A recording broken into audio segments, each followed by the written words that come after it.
Oi, gente, tudo bem? Voltei mais pra essa semana. Eu, como uma boa pessoa aleatória que adora falar sobre diversos assuntos, vim falar sobre meus 5 livros preferidos. No caso, eu vou dar uma roubada porque o último livro é uma saga. Se você me conhece, você provavelmente sabe que saga que é esta. Mas eu vim falar sobre meus 5 livros preferidos e recomendá-los pra vocês. Então eu vou falar sobre a história dele e vou falar um pouco o que eu acho desses livros, ok? Então vamos lá. O primeiro livro que eu quero falar é 13 Segundos, da Bel Rodrigues, onde essa mulher é simplesmente incrível. Sigam essa mulher porque ela merece e leiam esse livro porque ele é perfeito. Mas, beleza, me acalmando. 13 Segundos vai contar sobre a história da Lola, que vive uma vida normal com a irmã dela, com a mãe, que convive com os amigos, conhece um menino chamado John, termina com o ex-namorado dela, começa a namorar esse John. Beleza, até aí a gente segue. Só que o livro vai falar muito também sobre a questão de pornô de vingança. Esse livro, ele pega pontos muito bons, muito importantes de serem ditos, e ela faz de uma forma extremamente sutil, que não fique pesada, que não fique difícil de ler. É muito bom esse livro, eu recomendo. Eu li ele em 2022, ou 2021, não lembro, mas não faz muito tempo que eu li ele e ele é simplesmente uma paixão da minha vida e eu amo esse livro e eu quero ler ele de novo porque ele é muito bom, real. Agora vamos falar sobre as vantagens de ser invisível. O livro já teve um filme com o Logan Lerman, de Percy Jackson, e a Emma Watson, de Harry Potter, e o Ezra Miller, que esse daí a gente dispensa apresentações de Ezra Miller, né? Que a única coisa que ele não fez foi ser solto da prisão, né? Que esse daí volta pra lá toda hora. Esse livro vai falar sobre o Charlie, que é um garoto muito excluído, ele se sente muito sozinho, ele é muito inteligente, e ele começa a escrever cartas pra alguém. Esse alguém, no caso, é a gente que tá lendo o livro. Então ele começa a falar sobre como é a vida dele, que aconteceram coisas na vida dele, e isso vai se passar. E o livro inteiro, basicamente, se passa através das cartas do Charlie. O Charlie, ele tem mais ou menos uns 15 anos, por aí, ele tem uns 14, 15 anos. Ele é mais novo que a Sam e que o Patrick. E ele faz amizade com o Sam, com o Patrick, com a Mary Elizabeth. E ele vai se enturmando com essa galera até o momento em que ele faz uma caca e eles acabam brigando. Com essa briga, eles acabam passando por outras coisas, eles acabam se reconciliando e a gente descobre sobre alguns traumas do Charlie, porque que ele não consegue agir de determinadas formas como outras pessoas conseguem. Esse livro, eu acho ele muito bom, eu acho ele muito sucinto. Eu acho que ele vai direto no ponto que ele tem que ir. Ele não é um livro arrastado, a leitura dele é muito gostosa, é uma linguagem simples, não é nada muito elaborado. É bem descrito o suficiente, não tem muitas descrições, é bem pautado no que quer falar. Então é bem bom, eu recomendo muito esse livro, se você adora livros adolescentes. Agora vamos para um livro, que esse livro ele me deu uma depressão fodida. Porque esse livro, ele é basicamente, ele vira e fala pra você, não tem esperança na vida. Mas ele é muito bom. Leia com algumas prescrições que eu vou falar no final, tá? Só um minuto, eu vou ter que mudar aqui, eu tô muito calor. História é tudo que me deixou, é o terceiro livro que eu vou falar aqui. E esse livro, ele vai falar sobre... Ele vai contar uma história sobre o Griffin, que perdeu o primeiro e único ex-namorado dele, que chama Theo. Nesse momento eu já virei e falei, é aí que eu tô fudido. É nesse momento que eu me fudi, porque o nome do menino, de um dos principais, que é o que morre, chama Theo.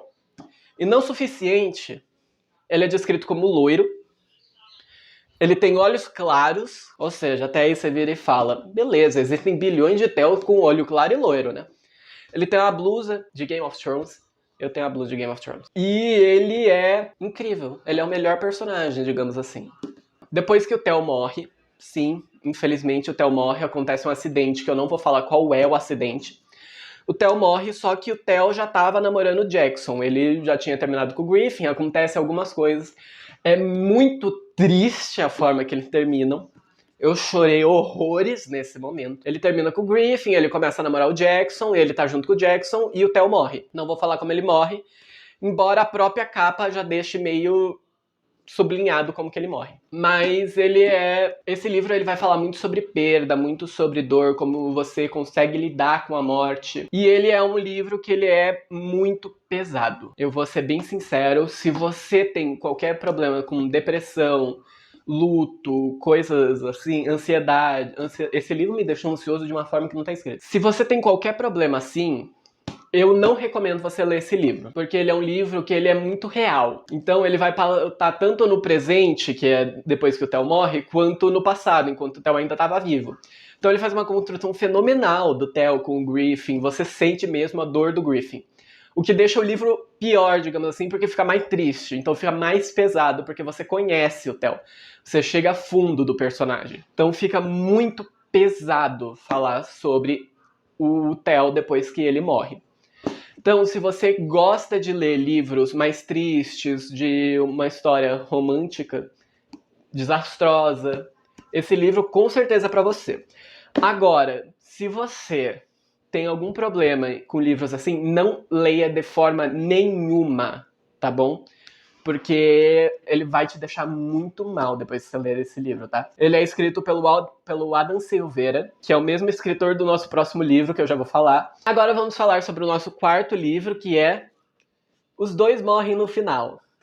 Depois de um tempo, foi inventado a Central da Morte, que ela vai te ligar e ela vai falar, ó... Oi, tudo bem, Chuchu? Você tem 24 horas de vida. Aproveite bem. Você tem 24 horas de vida, nessas 24 horas você pode fazer merda que você quiser. Pode fazer crimes? Pode. Aconselho? Não. Porque você vai ser preso, você vai passar os seus últimos 24 horas na cadeia. Então, não aconselho. Mas esse livro, ele é muito bom. Meu Deus, como eu amo esse livro. Ele tem uma continuação que se passa antes, na verdade, então é uma prequel. Eu odeio meu sotaque quando eu falo em inglês. Eu tenho que noticiar isso porque eu tenho uma raiva quando eu falo em inglês. Mas ele tem uma prequel que chama O Primeiro a Morrer no Final, que eu tenho minhas ressalvas. Se vocês quiserem, eu falo sobre O Primeiro a Morrer no Final em outro vídeo. Mas ele me deixa levemente incomodado em alguns momentos, algo que esse livro não faz em momento nenhum. Eu acho esse livro muito bom em tudo que ele se propõe. Porque a Central da Morte, ela vai ligar pro Rufus e pro Mateu. Ela vai ligar pro Rufus e pro Mateu.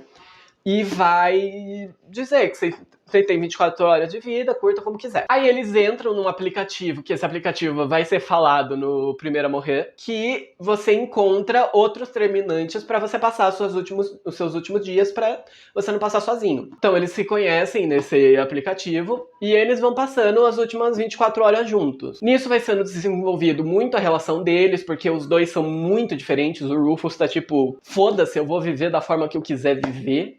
E o Mateu é muito certinho, então ele quer passar essas últimas 24 horas tentando provar que a Central da Morte tá errada e que ele não vai morrer. Então ele vai tendo uma relação com o Rufus, eles começam a se envolver romanticamente.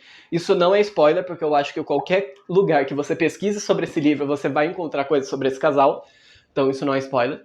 Então eles começam a se relacionar e, como diz a capa do livro, os dois morrem no final. Só que mesmo você sabendo... É tipo Titanic. Sabe Titanic que você assiste, você toda vez ele bate naquele iceberg. Toda vez você torce, não bate nesse iceberg. Toda vez acontece, toda vez você chora que nem um desgraçado porque bateu naquele iceberg. Esse livro é basicamente a mesma coisa. Porque, como a própria capa diz, os dois morrem no final, você passa o livro inteiro sabendo que os dois vão morrer no final. Você passa o livro inteiro torcendo para os dois não morrerem no final. Porque a construção dos dois é maravilhosa. Os dois são personagens incríveis, assim. Eles são muito bem construídos. Então, eles são personagens muito bem construídos. Eles são muito profundos. E é um livro que vale muito a pena. Embora, assim como História Tudo Que Me Deixou, eu tenha minhas ressalvas. Porque ele é um livro muito deprimente também. Por justamente se tratar sobre morte, melancolia, tudo isso. Ele é um livro muito triste. Então, se você, novamente, não gosta de livros, assim, tão tristes, não leia, não é o livro pra você, tá? E o último livro, ou melhor, a última saga, é Jogos Vorazes. Que sim, eu tenho o box, então eu tenho os 3 livros aqui dentro. Jogos Vorazes, pra você que não conhece, primeiro, como, segundo, por quê, terceiro, vamos lá. Jogos Vorazes vai se passar em Panem, que é um futuro distópico onde os Estados Unidos está totalmente apocalíptico, digamos assim. O país é dividido em distritos, sendo o distrito 1 o mais rico e o distrito 12 o mais pobre. E a gente tem a capital, que é basicamente o nosso distrito federal, digamos assim, que é onde tudo ocorre, toda a questão de política, essas coisas. Então a gente tem, pra saciar, digamos, a fome, tem os jogos vorazes em si, que é basicamente, inclusive uma prática de pão e circo, onde eles distraíam o público que estava passando fome com entretenimento. Então, enquanto a população do Distrito 12, 11, 10, etc., fica passando fome, eles distraem os distritos com os jogos vorazes. Assim, eles não têm tempo de pensar em como eles estão com fome e eles ficam se concentrando em, nossa, será que as pessoas do nosso distrito vão sobreviver? Normalmente a resposta é não, porque, tadinho, eles são nutridos. E das primeiras capitais, eles já treinam, ó, muito tempo antes, então eles não têm nenhuma chance. Isso até na 74ª edição. Puta que pariu, nunca mais vou falar 74ª edição. Tô animado agora. Na 74ª edição, a Katniss Everdeen e o Peter Millar, eles entram nessa 74ª edição e eles ganham. Não é spoiler, porque já saiu o filme, já saiu o livro, ó, tempos atrás. Já não é mais spoiler. Pelo amor de Deus. Se você não leu, vale muito a pena ler, tá bom? Ele é um livro maravilhoso, a escrita dele é muito rápida. Ele não descreve muito, ele descreve o suficiente. Vocês vão perceber que eu não gosto muito de livros que descrevem muito. Inclusive, eu não coloquei Heartstopper aqui, mas Heartstopper é maravilhoso, tá? Recomendo, bônus aqui, recomendo Heartstopper. E o vídeo foi esse, eu espero que vocês tenham gostado. Me digam aqui se vocês já leram algum desses livros. Se não leram, ficaram com vontade de ler algo assim. Me digam também qual é o seu livro preferido. E é isso. Se inscrevam no canal, deixem um like, me sigam nas minhas redes sociais, compartilhem com alguém que gosta de ler. Virou e falou, ó, esse menino doido que não sabe muito bem o que tá falando, que não tem uma mentalidade muito focada, tá falando de livro. Veja lá se você gosta, bababá. Entendeu? E tchau, vejo vocês no próximo vídeo.